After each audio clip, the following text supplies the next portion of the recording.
भोलेनाथ आए। भोलेनाथ ने आकर के कहा, गौरा कार्तिक और गणेश कहां गए? पार्वती मैया ने गुस्से में कहा, होंगे कहीं, मुझे क्या पता।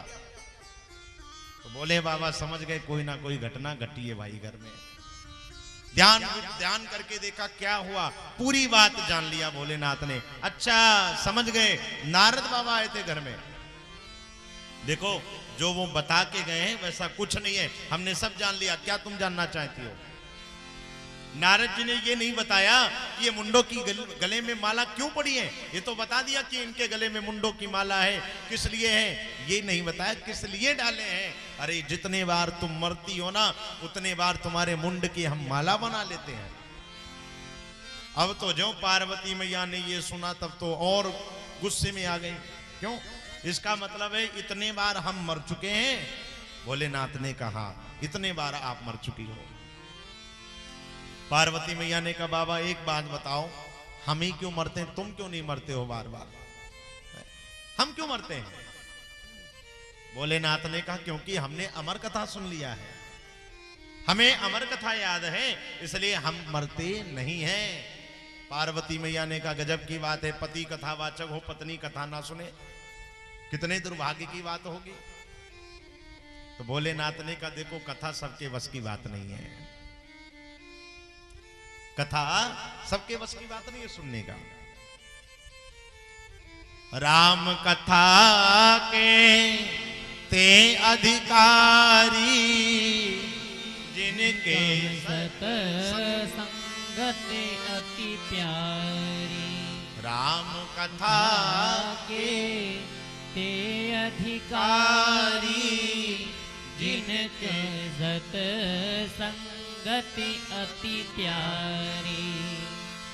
राम कथा के ते अधिकारी, भगवान की कथा सुनने का अधिकारी कौन है? जिनके सत्संगति अति प्यारी, जिसको सत्संग अति प्यारा हो, कथा सुनने का असली अधिकारी वही है। जिसको ऑर्केस्ट्रा अति प्यारा हो वो कथा सुनने का अधिकारी नहीं है। जिसको सत्संग अति प्यारा हो, भगवान का सानिध्य अति प्यारा हो, कथा अति प्यारी हो, कथा सुनने का अधिकारी भी वही है। जिनके सत्संगति अति प्यारी, संतों का सानिध्य अति प्यारा लगे। कई लोग तो डरा करते हैं बाबा के पास जाएंगे कहीं ठग ना ले। बाबा जी क्या मांगते हैं क्या तुमसे कि तुम इतना देख के ही जाओ? ये तो भगवान को जिससे जितनी सेवा लेनी है वो ले लेगा, आप कितनी भी कंजूसी करो। हम आप कितनी भी कंजूसी करें, लेकिन यदि भगवान के दरबार में हमारी आपकी 1 घंटे की सेवा लिखी है तो 1 घंटे की सेवा देंगे। अब वो कैसे भी दें, किसी के कहने से दें, किसी के डर से दें, जैसे भी दें, कुल मिला के 1 घंटे का समय लिखा है तो 1 घंटे की सेवा लगेगी आपकी। साधक कहता है राजन इसी प्रकार। नारद जी की बात को तो भोले बाबा ने कहा देखो आप कथा नहीं सुनाओगे तो जाओ, आज के बाद में तुमको भांग नहीं मिलेगी। क्योंकि पार्वती मैया भी जानती है भोलेनाथ बिना भांग के रह नहीं सकते, इसलिए भांग की धमकी दिया। भोलेनाथ ने कहा देखो गौरा भांग तो चाहिए, कथा अभी चाहे सुन लो। कैलाश पर्वत पर वही डेरा जमाया, आसन लगाया और सम्मुख पार्वती मैया को बैठाया है, अपनी व्यास गद्दी बनाया है। भोलेनाथ ने कथा आरंभ करने से पहले डमरू बजाया है, 3 बार डमरू बजाया। जितने पशु पक्षी जीव जंतु थे सब भाग गए। एक तोती का अंडा रखा था, अब वो अंडा था अपने आप नहीं जा सकता, इसलिए वो एकदम शांत बैठा, अंडा रखा है एक खो में। लेकिन धीरे धीरे धीरे धीरे कथा के प्रभाव से वो तोती का बच्चा अंडा फूट गया, बच्चा बड़ा हुआ और कथा के प्रभाव से उसको बोलने की भी शक्ति आ गई। जब बोलने की शक्ति आई तो तोती का बच्चा पार्वती की आवाज में आवाज मिलाया।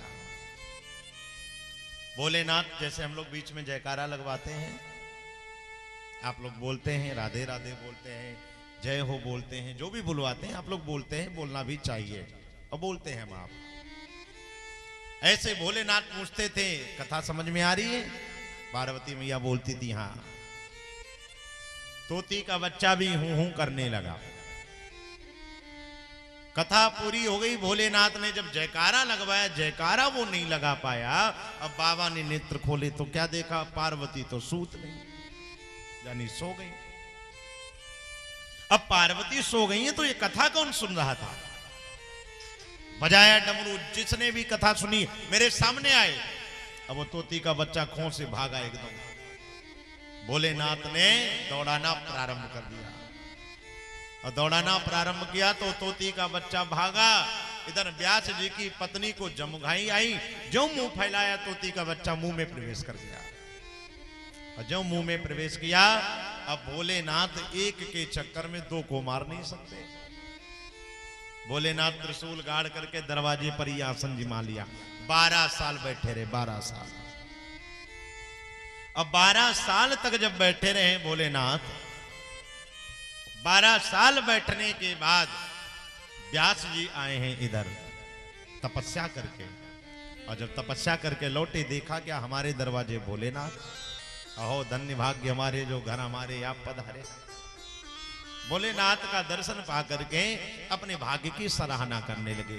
और जब ये अपने भाग्य की सराहना करने लगे तो भोलेनाथ ने कहा, देखिए व्यास जी थोड़ा हमें जल्दी है, 12 साल से इंतजार कर रहे हैं। हमारा शत्रु आपके घर में है, मैं इसलिए यहां पर बैठा हूं।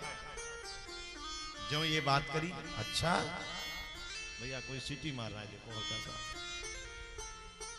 हमारा शत्रु आपके घर में है तो ब्याजने का जाइए, जो आपका शत्रु हो जाकर के मार दीजिए ब्याजने का। लेकिन एक बात बताइए, आपका शत्रु हुआ तो हुआ कैसे? हम ये जानना चाहते हैं भाई, आपका शत्रु कैसे हो गया? आपने किसी का क्या बिगाड़ा जो आपका शत्रु कोई हो गया? भोलेनाथ ने बताया, उसने चोरी से अमर कथा सुनी है मेरी, चोरी से अमर कथा सुनी। अब व्यास जी मुस्कुराए, जो अमर कथा का नाम लिया। क्या अमर कथा? अमर कथा उसने पूरी सुनी। भोलेनाथ ने कहा पूरी सुनी, इसलिए तो मारूंगा उसको। अब व्यास जी मुस्कुराए, वाह महाराज एक बात कहूं, या तो आप कहिए आपकी अमर कथा झूठी है, और या तो आप कहिए आपने अमर कथा नहीं सुनाई है। या तो आप कहिए अमर कथा सुनाई है तो आप मारने का भाव भूल जाइए, और या तो आप कहिए अमर कथा सुनाई नहीं। अमर कथा सुनने का मतलब ही है वो व्यक्ति अमर हो गया। भोलेनाथ ने कहा हाँ ये तो बड़ी गड़बड़ हो रही थी। अब तो भोलेनाथ ने वरदान दिया, चिंता मत करो, जो छोरा होगा वो समस्त पुराणों का ज्ञाता होगा। चिरंजीवी भव आशीर्वाद दे करके भोलेनाथ प्रस्थान किए हैं। बोलिए शंकर भगवान की जय हो, कृष्ण कन्हैया लाल की जय हो, जय जय श्री राधे। जय जय श्री राधे। इस प्रकार आज इधर सुखदेव जी महाराज वही 12 साल के बाद में जन्मे हैं। जैसे ही जन्म हुआ, जन्मते ही सुखदेव जी महाराज ने अपने घर को छोड़ दिया। और जब घर को छोड़ा, वन की ओर प्रस्थान कर दिए। जब वन की ओर इन्होंने प्रस्थान किया, वन की ओर बढ़े। पिताजी बेटा बेटा बेटा बेटा कहते हुए दौड़ पड़े हैं पीछे से। सुखदेव जी ने समझाया, कौन बेटा, किसका बेटा? जब ये बात कही तो सुखदेव जी महाराज का पीछा छोड़ दिया उन्होंने, और वहीं से प्रणाम इनको किया है। सुखदेव जी महाराज फिर गंगा मैया के किनारे पर राजा परीक्षित जी को कथा सुनाते हैं, जो कि हम कथावाचक लोग बीच बीच में कहा करते हैं। सुखदेव जी राजा परीक्षित से कहते हैं, सुखदेव जी राजा परीक्षित से कहते हैं। उसका मतलब क्या है? उसका मतलब यही है